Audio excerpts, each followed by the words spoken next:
I had to go on a speaking engagement to Honolulu. Hey, sometimes you get Chicago, sometimes you get Honolulu.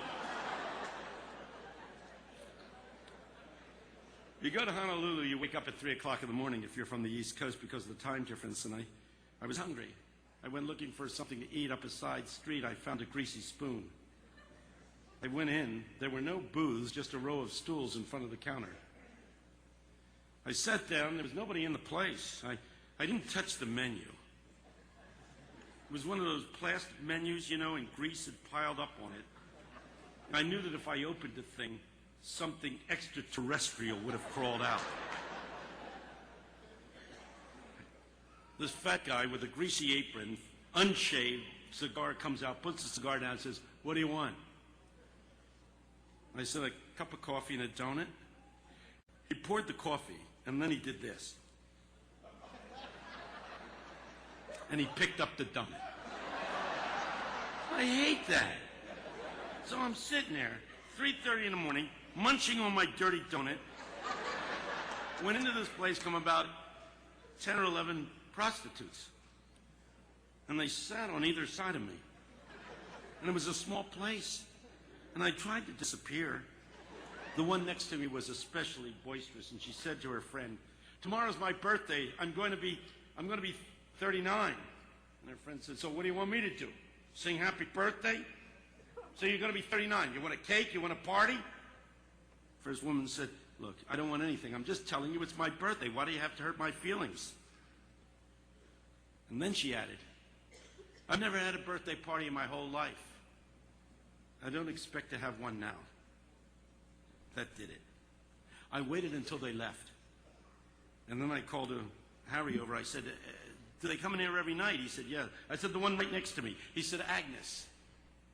I said, "It's her birthday tomorrow, Harry. What do you say we decorate this place? And when she comes in tomorrow night, we have a little party for her. She's never had a party in her whole life." He grabbed my hand and squeezed it and said, "Mister, that's beautiful. Beautiful. She ain't come out here. This guy wants to throw a birthday party for Agnes. It's her birthday tomorrow." She came out and she said, "Oh, mister, that's brilliant. Nobody ever does anything for Agnes, and she's one of the good people in this town. I know what she does to make money, but she's a good person." I said, "Can I decorate the place?" She said, "To your heart's content." I said, "I'm going to bring a big birthday cake." Harry said, "Oh, no, the cake's my thing." Oh, jeez. So I got there the next morning at about 2:30. I bought this crepe paper at the Kmart. I strung it across the place. I had made a big sign, "Happy Birthday, Agnes," put it on the mirror behind the counter. I had the place spruced. It was ready. Jan, who did the cooking, had gotten the word out on the street. By 3:15, every single prostitute in Honolulu was squeezed into this diner. It was wall-to-wall prostitutes. And me! 3:30 in the morning, the door opens. In comes Agnes and her friends. I've got everybody set, everybody ready. As they come to the door, we yell, "Happy birthday, Agnes!" and start cheering like mad. I've never seen anybody so stunned in my life. Her knees buckled. They studied her. They got her down on a stool, and we started singing, "Happy birthday, happy birthday, happy birthday to you." And they brought out the cake with the candles. That was it. She lost it and started to cry. Harry just stood there with the cake, with all the candles. Said, "Knock it off. Come on, Agnes, knock it off and blow out the candles. Come on, blow out the candles." She tried, but she couldn't do it, so he blew out the candles. He gave her the knife and said, "Now cut the cake. Come on now, cut the cake, Agnes, cut the cake." She sat for a long moment, and then she turned to me and she said, "Mister, I really don't want to cut the cake. Is it okay if I don't cut the cake?" I said, "It's your cake. It's your cake. You can do with it what you want." She said, "I want to take it home.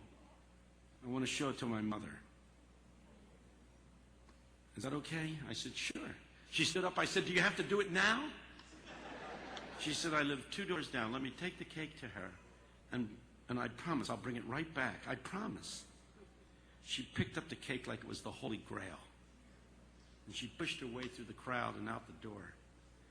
And as the door swung slowly shut, there was dead silence. You talk about an awkward silence. All of us were just standing there, stunned. I didn't know what to say, so I finally said, what do you say we pray?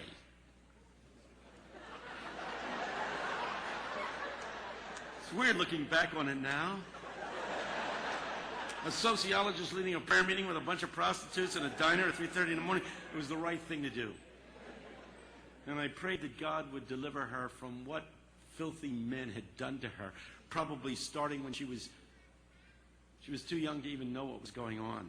That's how these things start, you know. Some kid, 11, 12 years old, gets messed over by some filthy slob, and her self-image is destroyed, and she's ruined, and we blame her when we ought to be blaming him.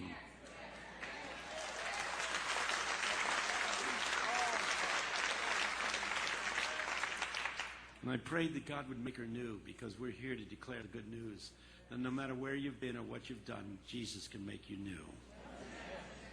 When I finished the prayer, Harry leaned across the counter and said, "Hey, Campolo, you told us you were a sociologist. You're a preacher. What kind of church you preach in?" And in one of those moments, when you come up with just the right words, I said, I preach in a church that throws birthday parties for whores at 3:30 in the morning. I'll never forget his response. Never. He said, "No, you don't." "Nah, you don't." He said, "I would join a church like that." Wouldn't we all? Wouldn't we all love to belong to a church that threw birthday parties for whores at 3:30 in the morning? I got news for you. I got news for you.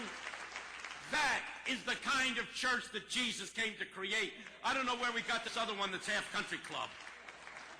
But Jesus came to create a people that would bring parties to those who have no parties, celebration into the lives of people who have nothing to celebrate. If all you've got to offer is a bowl of soup and some clothes, it's not enough. Jesus came and said, "I have come that my joy might be in you and that your joy might be full." And we've got to do more than just give them bread and clothes. We've got to bring love and joy into their lives.